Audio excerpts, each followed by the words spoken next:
gloomy place, a library, filled with forgotten knowledge, undisturbed passions, suspended lives and deaths, sufferings and ecstasies. Many histories are written in all these books, including an interesting record of the man who owned them. For what could we not discover if we but knew which ones had amused, interested, or obsessed him? Suppose the owner of all these, a dying man, should choose just one book as his gift to the living. What sort of a book would it be? Well, that, of course, would depend upon the man himself. If he's a very good man, he might leave a very good book. A very evil man, well, his gift might be called a dark legacy. Our players tonight are Harry Towns, Ilka Vindish, Richard Hale, Doris Lloyd, and Henry Silver as Toby Wolfe. Each of these distinguished persons is fated to find out that it isn't the gift that counts. It's the spirit behind it.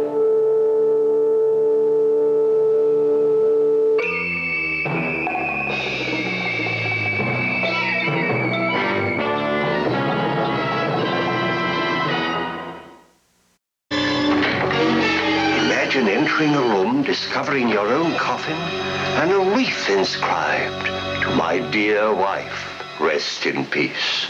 Now then, would you believe your eyes? Or would you think perhaps that you actually caught some glimpse into the future? Or perhaps you might suspect some grisly plot against your sanity. Now please, no snap judgments. You might be right. And then there'd be no need for you to suffer through the frightening ordeal as time runs out for Mildred Beaumont, played by Judith Evelyn, her husband Eric, played by Tom Helmore, and her young sister Lydia, as played by Adele Mara. What's that? You think you have the answer? Oh, don't be too sure. Because I warn you, as sure as my name is Boris Karloff, you're in for a terrifying surprise. And if you're tempted to scream, just sit back and follow this advice.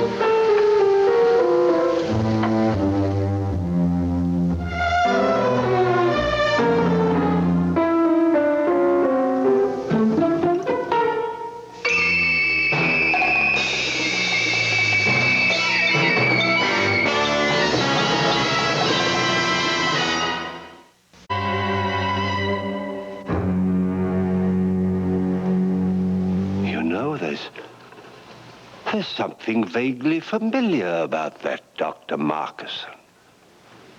Creepy, sinister sort of chap, don't you agree? I have it. He's the kind of netherworld character who's forever popping up in nightmares. My nightmares, at any rate. But as for the doctor's young and apparently uninvited house guests, well, something tells me they'll soon regret disturbing the tomb-like serenity of this decaying old house. I dare you to guess what's in store for Fred Bancroft, as played by Dick York. And Molly, his charming but frightened young wife, as played by Carolyn Carney. And how will Professor Angus Holden, as played by Henry Hunter, figure in the terror which awaits our unfortunate young couple? If you think the answers are entirely dependent upon the whims of the inhospitable Dr. Conrad Markesan, you're right, my friends. So please, just sit quietly, don't make a sound. I shudder to think of what would happen if he knew that you were watching.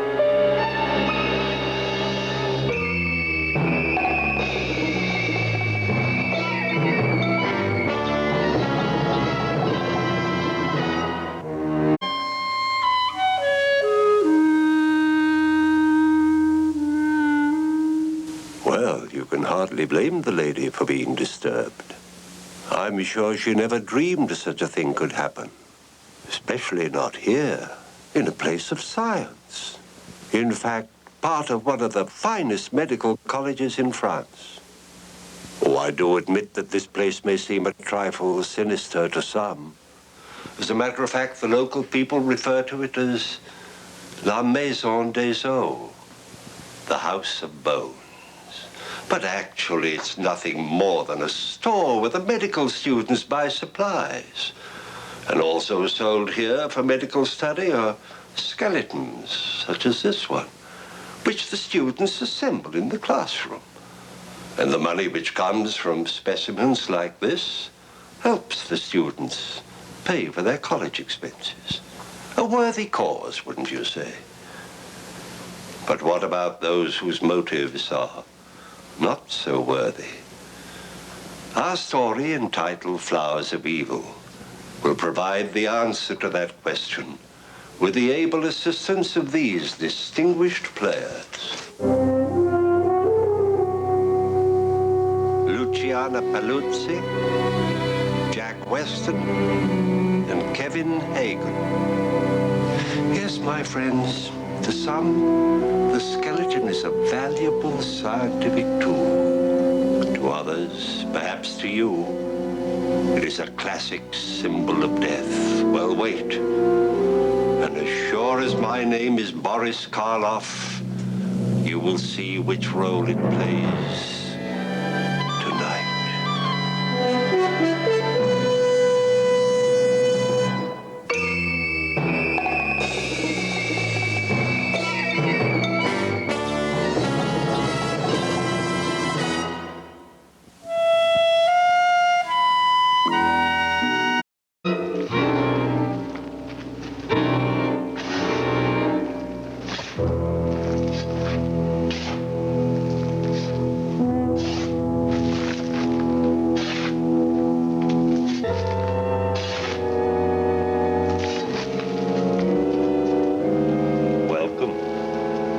Welcome, friends, to my little hideaway in suburbia.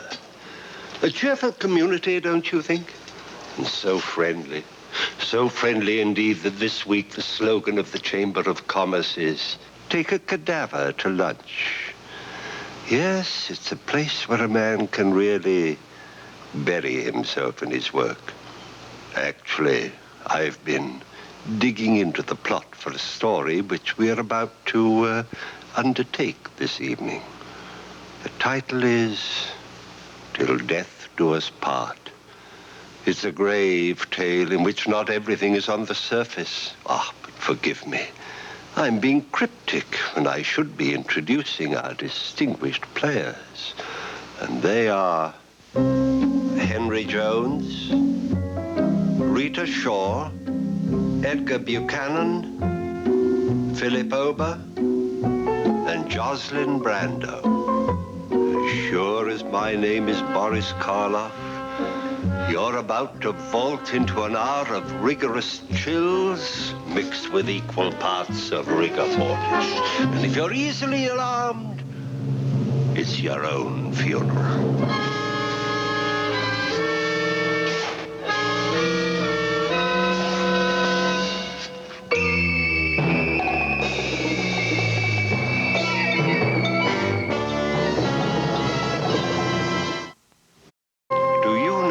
To die?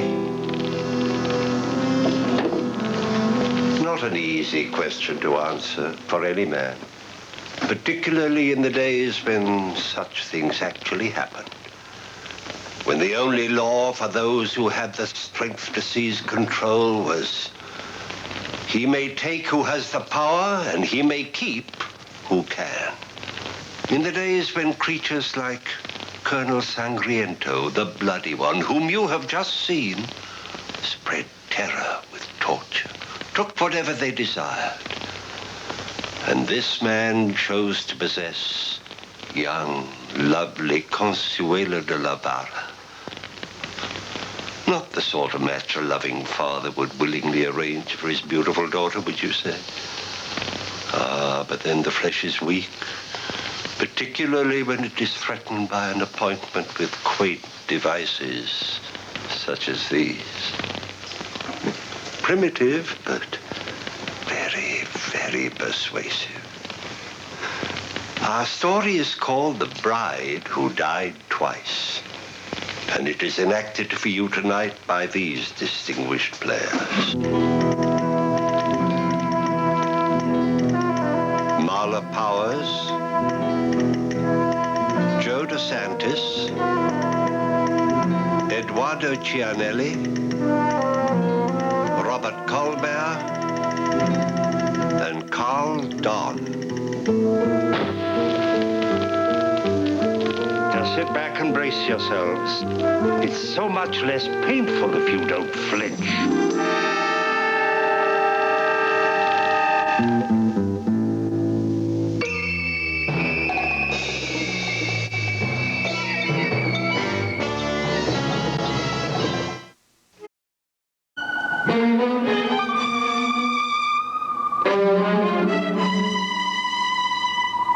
Yes, the painting did finish its morbid creator, but I can assure you that our story is not finished. Oh, no, it's only just begun.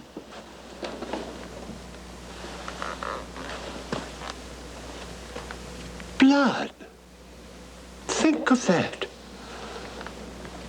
This painting is over 100 years old, and yet real blood still glistens on the scythe of the Grim Reaper, which by no mere coincidence is the title of our story for tonight. How strange indeed that the immortality sought by a mad artist should assume the form of death. But even stranger are the fearful consequences to these others whenever the Grim Reaper's scythe drips blood. Our principal players are William Shatner, Natalie Schaefer, Elizabeth Allen, Scott Merrill, Fifi Dorsey, and Henry Daniel. You've seen the harbinger of evil. Someone is in mortal danger as sure as my name is Boris Karloff. Stay where you are.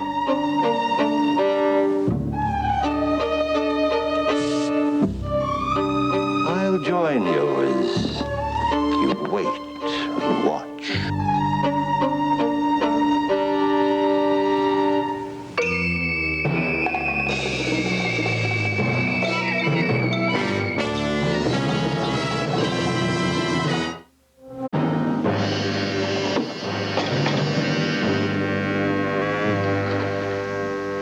The early dawn, the gleaming knife, a man seized in his cell by armed guards in their stocking feet, snatched from a dream of freedom to be thrust into the waiting embrace of Madame Guillotine. Altogether an unenviable experience, not, however, inevitable. It is related that there have been certain criminals, cutthroats and murderers all, who have by one means or another evaded this chilly fate. Well, the efforts of one such fellow to alter his ordained destiny formed the substance of tonight's story. The location, France. The year, 1875, and the theme, well, you might call it togetherness, the normal association of the body and the head it comes with. You're about to meet three people who enjoy seriously conflicting viewpoints on the subject.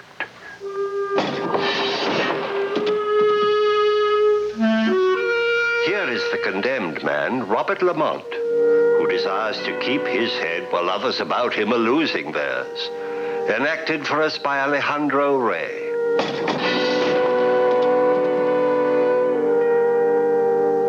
His good wife and the chief source from which his present dilemma obtains, Babette, played by Danielle de Metz. And the third figure in this grisly triangle, the estimable and much maligned Monsieur de Paris, public servant par excellence, portrayed by Robert Middleton. This drama may be considered not only as a tribute to the inexorable march of civilization, but also to the unconquerable spirit of convicted murderers. Of course, such practices may soon become things of the past. With modern methods of scientific liquidation, instant death is now available to the masses without fuss, and in most cases without undue delay.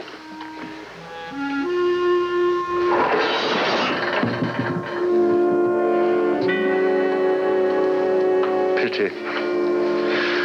The old traditional ways were always so much more quaint.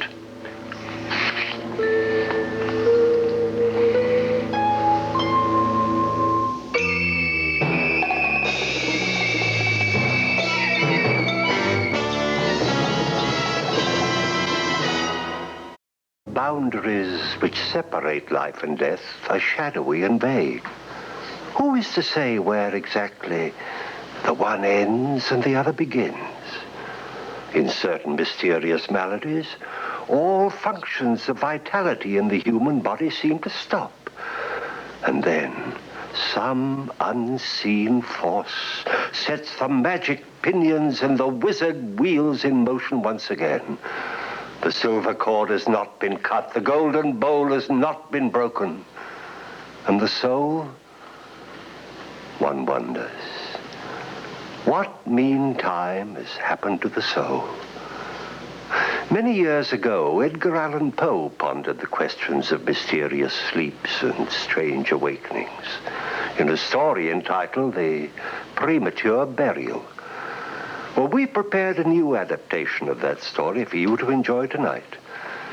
And tonight, Poe's characters will be brought to life by Patricia Medina's Victorine Lafourcade,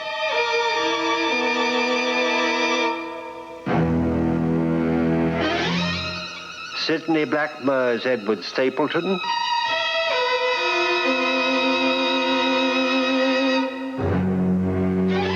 Scott Marlowe is Julian Boucher,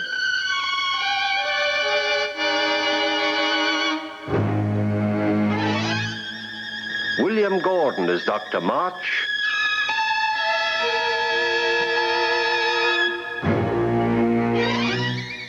and this sinister gentleman is Dr. Thorne.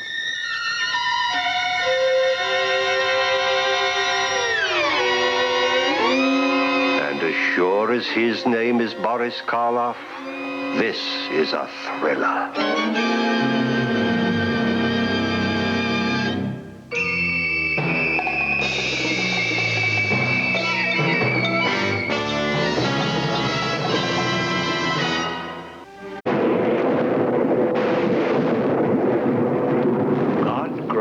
That she lies still. How would you like to have that grim wish carved on your tombstone? Not rest in peace, but fear. Fear of the undead for whom there is no rest. Or as Shakespeare had King Richard say, let's talk of graves, of worms, of epitaphs. Make dust our paper, and with rainy eyes write sorrow on the bosom of the earth. For nothing can we call our own but death. Well, I trust that puts you in the proper mood for what you're about to see and hear. Our story is by Lady Cynthia Asquith, and to bring her tale to life, we've chosen a cast of distinguished players. Sarah Marshall, Ronald Howard, Henry Daniel, Avis Scott, and Madeline Holmes. They say that Elspeth Clure died 300 years ago. But did she? We'll find out now, my friends, as sure as my name is Boris Karloff.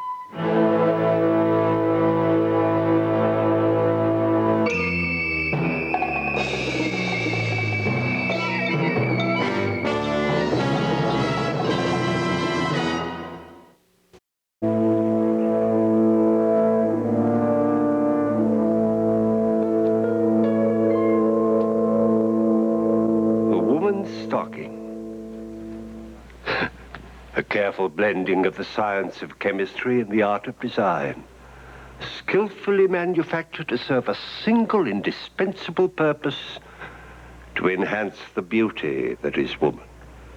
And my friends, we all know that stockings are intended to adorn the legs. It would seem, however, that Guy Guthrie has an entirely different part of the anatomy in mind. And his design is not to enhance, but to destroy, as the title of our story indicates. It is called Kill My Love. And the leading players are Richard Carlson, Katie Stevens, Patricia Breslin, Casey Rogers, and David Kent. And now, if you enjoy seeing a man twist and squirm while his fate closes in on him, don't leave the room. As sure as my name is Boris Karloff, you will not get back in time.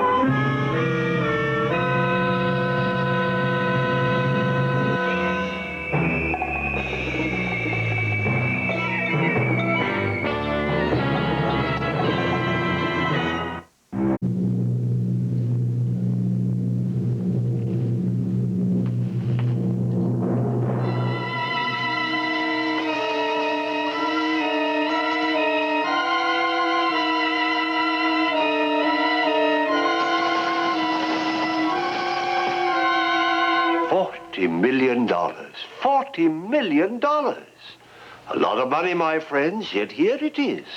The personal fortune of just one man. Now, what kind of a man could accumulate such a great sum of money? What did he have to do to gain such wealth? And what must he do in order to keep it? Well, if money is the root of all evil, then surely there must be a forest of evil surrounding $40 million and the man who possesses it. That may even be why he does his utmost to remain a man of mystery.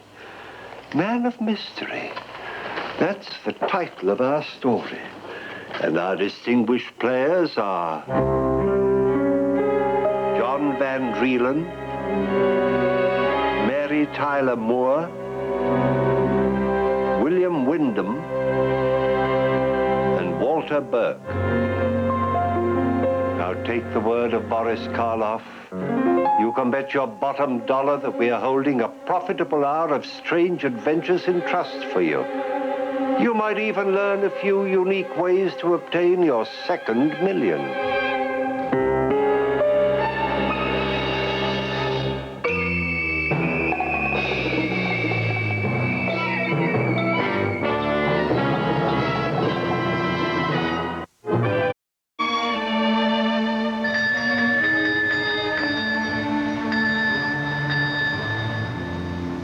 Someone at the door of the house of sudden death. And just inside, two murderers who have just, may I say, made another killing in the market. Caught red-handed with their latest victim in the teat chest coffin. There is room for only one at a time. Yes, when that door opens, sudden death lurks in the darkness for those who dare to enter. Our story is called The Innocent Bystanders. And if you're tempted to believe that it is not true, you will be quite wrong.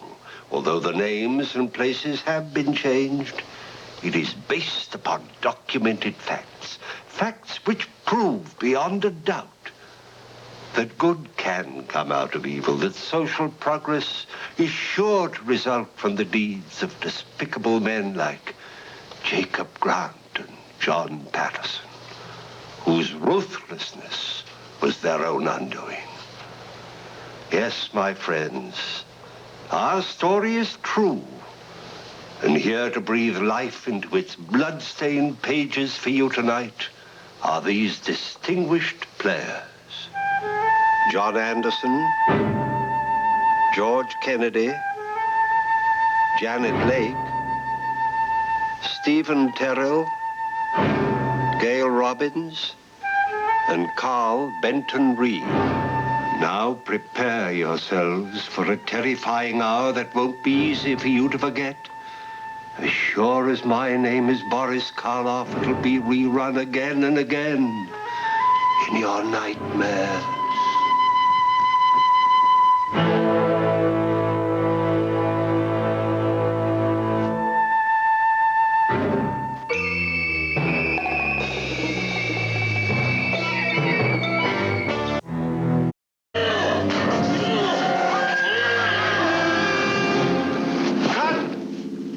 Delightful. That's a print. Thank you very much.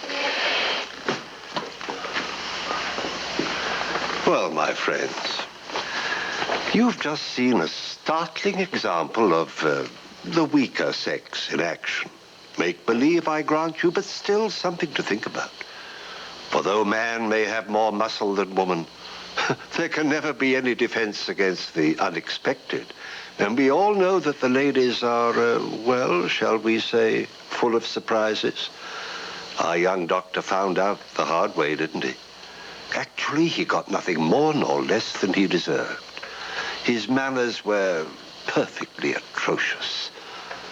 But it's early yet, and before the evening is over, you'll see not one, but two more examples of men who shun chivalry and forget the fabled fury of their female foes and live, but not for long, to regret it.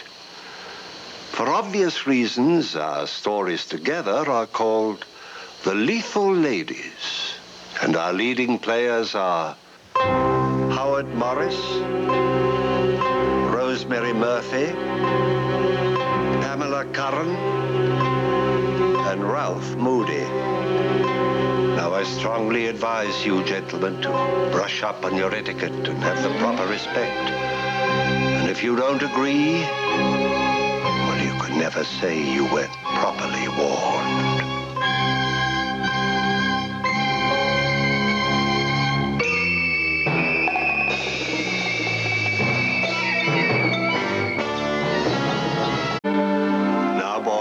We have one more lesson to teach those of you who still suffer from delusions of male superiority. Come quickly. This may be your last chance to enroll. But for Miss Quimby, September never came. Pity. Unfortunately for her, she chose to spend her summer vacation in a rustic little town called Graniteville. Lost her footing while strolling along a lonely and rather dangerous ridge and plunged into the pool below. She was an accomplished librarian, a successful murderess, but a very, very bad swimmer.